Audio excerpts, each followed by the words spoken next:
Avant, je pensais que lorsqu'on parle des méchants, lorsqu'on parle des pécheurs et lorsqu'on parle des moqueurs, que c'était en fait des synonymes simplement. Lorsque vous étudiez bien la Bible, vous vous rendez compte qu'en réalité, c'est à dessein, c'est consciemment que le psalmiste a cité ces trois types de personnes. Le conseil des méchants, la voix des pécheurs, la compagnie, s'asseoir, les chaises des moqueurs. Avant de dire que tout ce que tu feras réussira, il faut faire attention à ces trois catégories de personnes.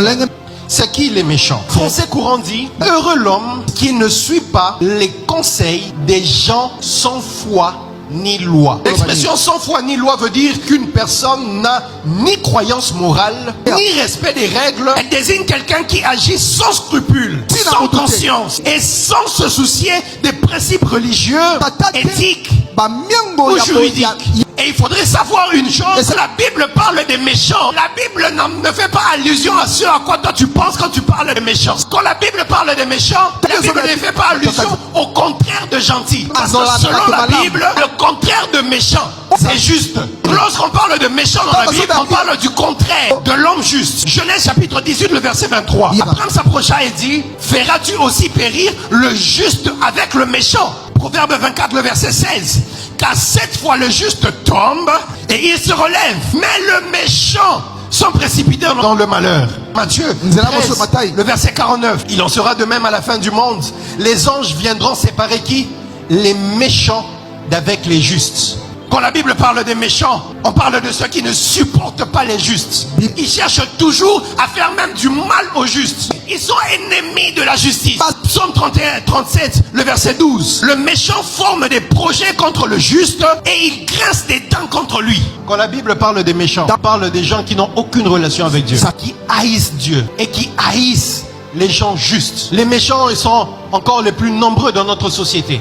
Dans la société dans laquelle nous allons. C'est comme ça que pasteur Jésus a dit, je vous envoie comme des brebis mais au milieu des loups. Les loups dont on parle, c'est qui? Ce sont les méchants. Et réellement dans la vie, frère, il n'existe pas que les gentils. Voilà pourquoi Jésus nous donne un conseil. Il nous dit, écoutez ceci, soyez simple comme la colombe, mais soyez prudent comme le serpent. Parce que dans ce monde à l'extérieur d'ici, il y a des gens qui sont méchants. Des gens qui méditent le mal. Pour rien, ils méditent le mal. Dans la famille, vous tous, vous n'avez pas d'argent. Mais dès que toi tu as l'argent, mais tu lui poses aussi la question, pourquoi? Pour rien, parce qu'il est méchant. Il y a des gens qui n'ont pas besoin des raisons valables pour te faire du mal. Ce que vous allez remarquer, c'est que malheureusement, pasteur Ben, c'est maintenant les méchants là. Non seulement ils sont nombreux dans la société, mais c'est aussi eux qui réussissent la plupart de eux. C'est eux qui sont partout, au plus haut niveau de la société. C'est eux qui règnent sur tout le monde.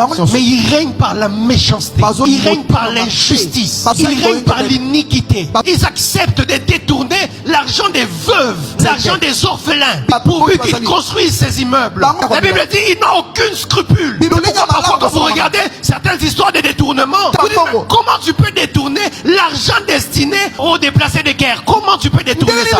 Comment dans cette nation, avec tout le mal que l'on vit? Je parlais une fois avec un monsieur qui me disait qu'il est retraité. Là on vient d'arriver au mois de juin, mais c'est le mois d'octobre depuis de l'année passée qu'il ne touche pas son argent. Et ça, il y a des gens qui bouffent. Des pauvres gens qui vivent au village. Mais même dans leur pauvreté là, parce que vous avez fait vos calculs des minéraux, vous dites qu'il faut tuer des uns, décapiter des autres pour avoir quelques millions. Et si tu regardes bien dans leur compte en banque, ils ont déjà des millions. Leurs enfants ne souffrent pas, mais ils préfèrent encore tuer pour avoir plus de millions. Tu dis, mais tu vas mettre ça où? Job fait un constat et Job pleure. Dans Job 21, le verset 7. Pourquoi les méchants vivent-ils? Pourquoi les voit-on vieillir et accroître leur force? Leur postérité s'affermit avec eux. Leurs rejetons prospèrent sous leurs yeux. Sur leur maison règne la paix. Là maintenant, Job est en train de dire quoi donc?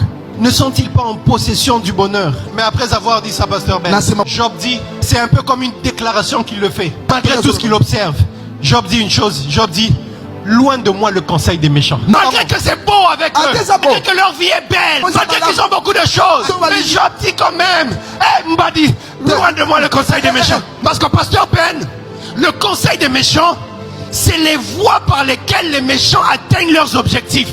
C'est les moyens par lesquels ils réalisent leurs rêves. C'est comme ça que vous avez un Machiavel qui vient vous donner des phrases comme la fin justifie les moyens. Parce que pour eux, tous les moyens sont bons pour avoir de l'argent. Tous les moyens sont bons pour polariser mes enfants. Tous les moyens sont bons pour remplir mon compte en banque. Et la Bible nous dit justement dans Psaume, heureux l'homme qui ne marche pas selon le conseil des méchants. Même si je souffre, loin de moi le conseil des méchants. Même si c'est difficile, loin de moi le conseil des méchants. Je ne vais pas me compromettre juste pour avoir un boulot. J'accepterai de souffrir de faim avec mes enfants. Si je dois me couper en 1000 morceaux, je le ferai. Mais je n'arracherai pas le bien d'autrui pour nourrir moi mes propres enfants. Je n'arracherai pas le mari d'autrui pour que j'entre moi aussi dans un mariage. Je ne tuerai pas mon frère pour que j'ai aussi un ministère. J'aime le conseil de Eliphaz. Job 22, le verset 21. Attache-toi donc à Dieu et tu auras la paix. Tu jouiras ainsi du bonheur. J'aimerais dire à quelqu'un, attache-toi à l'Éternel et tu auras la paix. Ne suis pas leur manière à eux de gagner leur vie. N'essaye pas de gagner aussi ta vie de leur manière à eux. Ce n'est pas la bonne voie. Pourquoi il ne faudrait pas considérer les conseils des méchants? Pour comprendre pourquoi il ne faut pas suivre le conseil des méchants, vous devez comprendre pourquoi le méchant existe. Et la réponse se trouve dans Proverbe 16, le verset 4. La Bible dit, l'Éternel a tout fait pour un but, même le méchant, pour le jour du malheur. Laissez-les faire le mal qu'ils font. Ils ont été créés parce qu'à la fin, lorsque le malheur doit arriver, il y a des gens qui doivent tomber dans ce malheur-là. Et c'est ça leur destination. Et toi, quand tu suis maintenant le conseil des méchants, tu vas te retrouver à la fin en train de subir les mêmes conséquences qu'eux subissent.